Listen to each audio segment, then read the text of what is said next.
Hello बच्चों, आज हम विक्रम और बेताल की एक कहानी पढ़ने जा रहे हैं। जैसा कि आपको पता है कि राजा विक्रमादित्य के ऊपर एक बेताल लटका रहता था। वो उनको कहानियाँ सुनाता था। अगर राजा अपना मुंह खोलता था तो वो जो बेताल था वो फिर से उड़ जाता था, और हर बार वो ऐसा ही करता था। इसीलिए उसने एक कहानी सुनाई। वो कहानी बहुत इंटरेस्टिंग है और उस कहानी का नाम है अपराधी कौन। पेड़ पर उल्टे लटके बेताल को एक बार फिर अपने कंधे पर उठाकर राजा विक्रमादित्य ने शमशान की ओर चलना शुरू किया। तो बेताल ने एक नई कहानी शुरू कर दी। बेताल बोला, एक बार की बात है, बनारस में हरिस्वामी नाम का एक ब्राह्मण रहता था। उसकी पत्नी बहुत सुंदर थी।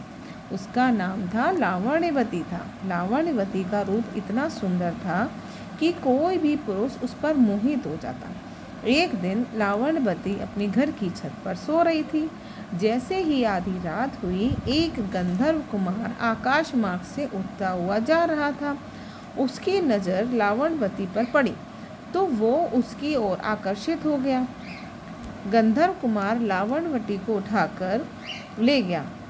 हरिस्वामी ने सुबह उठकर देखा तो उसकी पत्नी गायब थी। ये आप देख रहे हैं ना, गंधर्व कुमार ऐसे उसकी बीवी पर अट्रैक्ट हो गया और उसको उठाकर ले गया। तो हरिस्वामी के लिए यह बड़े दुख की बात थी। वह अपनी पत्नी के अपहरण से इतना दुखी हुआ कि उसने आत्महत्या करने की ठान ली। जब लोगों को यह बात चली तो उन्होंने हरिस्वामी को समझाया कि उसे तीर्थ यात्रा करनी चाहिए।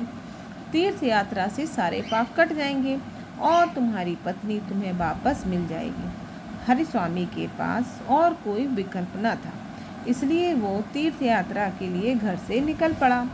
हरिस्वामी जब एक गांव से गुजर रहा था तो उसे भूख लगी। वह एक ब्राह्मण के घर पहुंचा और ब्राह्मण की पत्नी ने हरिस्वामी को खीर खाने के लिए दी। तो हरिस्वामी ने उस खीर को लेकर एक ब्राह्मण तालाब के किनारे पहुंचा ताकि वह मुंह हाथ धोकर उस खीर को खा सके और प्यास लगने पर उसे पानी भी मिल जाएगा। तो खीर का कटोरा एक पेड़ के नीचे रखकर हरिस्वामी हाथ पैर धोने लगा। फिर क्या हुआ कि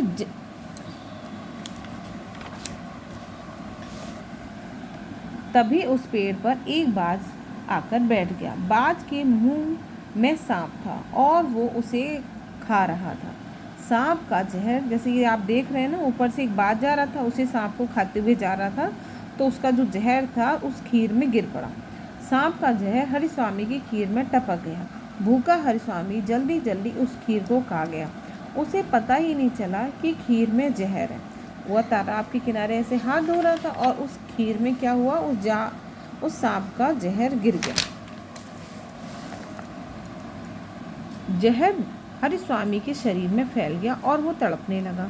हरिस्वामी दौड़कर ब्राह्मण की पत्नी के पास जाकर कहने लगा कि तूने मुझे जहर क्यों दिया, और इतना कहकर वो मर गया।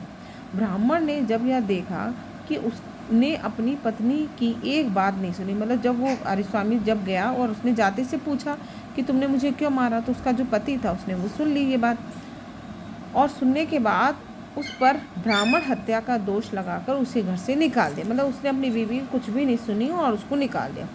इतनी कहानी सुनाकर बेताल ने राजा विक्रमादित्य से पूछा कि राजन बताओ, इस कहानी में अपराधी कौन है, सांप, बाज या ब्राह्मण की पत्नी, क्योंकि वो तो मर गया ना।